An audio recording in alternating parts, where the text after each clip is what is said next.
So may the May I Honorable restate, Senator Mr. President? Judge Cayetano state the amendment to the motion and what the motion will now be. Thank may you, proceed, Senate sir. President, Mr. Presiding Officer. Siguro, Mr. President, bago ko i-restate, kasi yung confusion whether remanding is dismissing. Kasi ang sinabi ko po kanina, tatlo ang action na pwede natin gawin. Ituloy as is, i-remand o kaya i-dismiss. Dismissal is tantamount to an acquittal for this year. So that means next year ka na pwede mag-file. Pero pwede kasi once a year pwede ka mag-file. And to clarify, I'll not debate with Senator Grace po, but my understanding kasi ma'am to a kapwa Senator Judge, tama yung binasa mong case if yung naunang mga final ay hinir nila. Tapos anong pinadala nila dito? In this case kasi ang allegation, yung tatlong final, isinisantabi nila eh. Hindi nila pre-process, hindi pinadala sa Speaker's Office, hindi pinadala sa Rules Committee o Justice Committee, hindi ni-report out as the Constitution says. And there's a legal maxim kasi that what you cannot do directly, you cannot do indirectly. So kung magiging ganyan ang sistema ng House of Representatives, all you have to do is keep accepting impeachment throughout the year, kahit 1,000, and then pick one that you like and then i-forward sa atin. That will violate the Constitution na dapat isang complaint lang. So ang allegation kasi dito is that they did not follow their own rules. But sang-ayon ako sa iyo at kay Senator Win Gatchalian na are we all ready to look into that tonight and debate? Even tomorrow. Even tomorrow. This isn't a 15-minute discussion in accordance with the rules per senator. Malalim na diskusyon to kasi kung Supreme Court man is taking time to decide this. This will be precedent setting eh, 'di ba? So let me clarify in Tagalog. Dalawa ang pwede nating gawin, ituloy o ibasura. Ang dismissal, ibasura. I am not proposing na ibasura. Yun nga ang pakiusap ko kay Senator Bato, and I will restate it. Yung ituloy, dalawang klaseng ituloy. Bukas, babasahin, and then i-issue yung summons. But that will not stop Senator Bato or any one of us from questioning pag binasa ng prosecutors tomorrow, yan ba ay fourth impeachment complaint? Balik na naman tayo sa step 1 ngayon.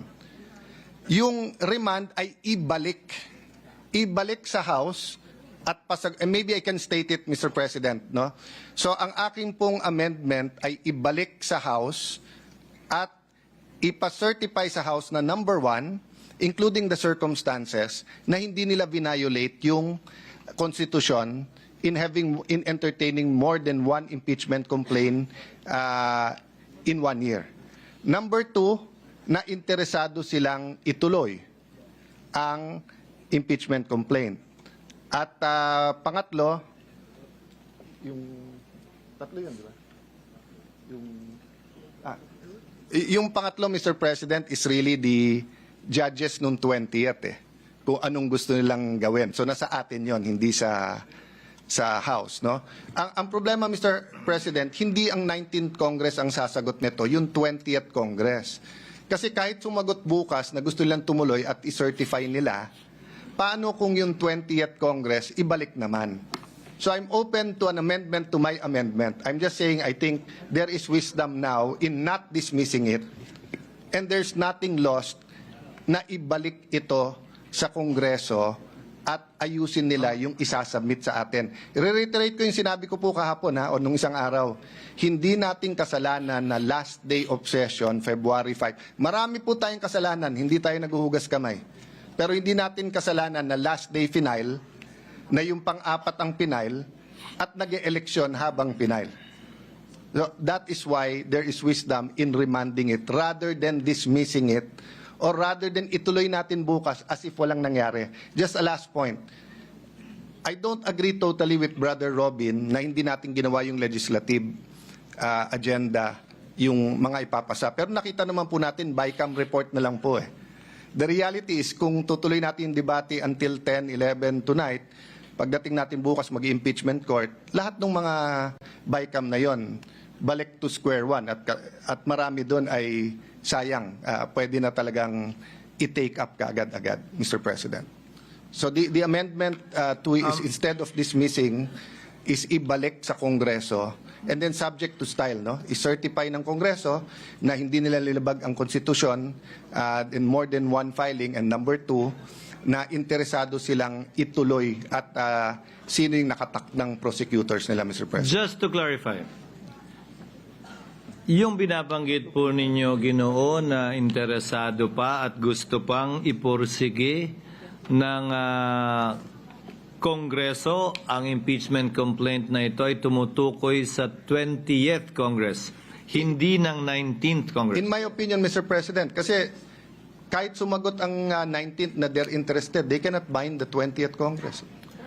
In that regard, the chair agrees because the chair has been saying from the start of these proceedings since late February that the trial will be conducted by the 20th Congress.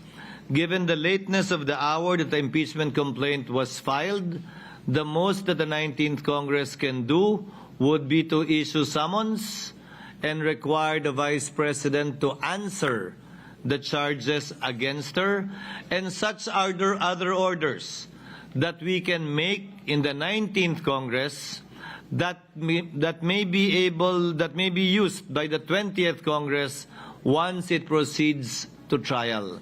Pero tulad po ng binanggit nyo, tatawid ito, hindi rin paniniwala ko, at kung may mga pag-uutos man tayong gagawin, kaugnay niyan, makakadagdag yun sa argumento na ito'y tatawid sa 20th Congress. Having said that, the chair, the presiding officer, has every intention of issuing summons at the end of these proceedings. Again, in order to make sure that we make most out of the time of the 19th Congress, leading to the actual trial pag nagbukas na po ang 20th Congress sa July 28. The status of the hearing is that Senator Pimentel requested that the motion be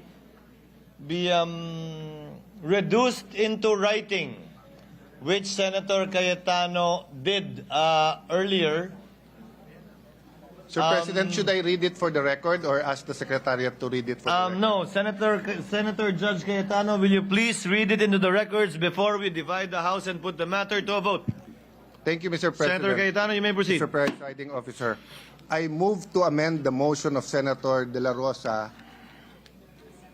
to read as follows: that the articles of impeachment be returned to the House of Representatives without dismissing, and that should be nor terminating the case until such time that one, the House of Representatives certify to the non-violation of Article 11, Section 3, Paragraph 5 of the Constitution, which provides that no impeachment proceeding shall be initiated against the same official more than once within a period of 1 year, including the circumstances of the filing of the first 3 impeachment complaints. And number 2, that the House of Representatives of the 20th Congress communicate to the Senate that it is willing and ready to pursue the impeachment complaint against the Vice President. Having been restated in compliance with our rules, the presiding officer will now proceed to divide the House.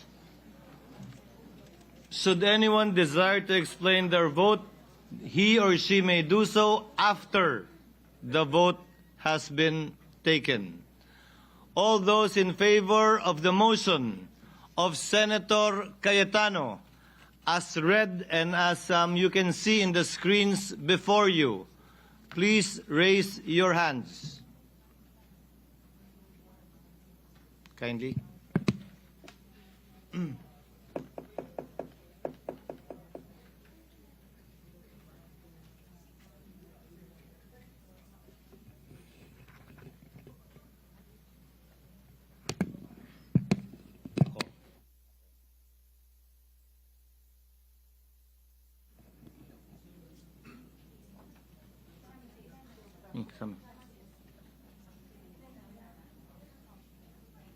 All those against the motion of Senator Judge Cayetano, please raise your hand.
May we get the results?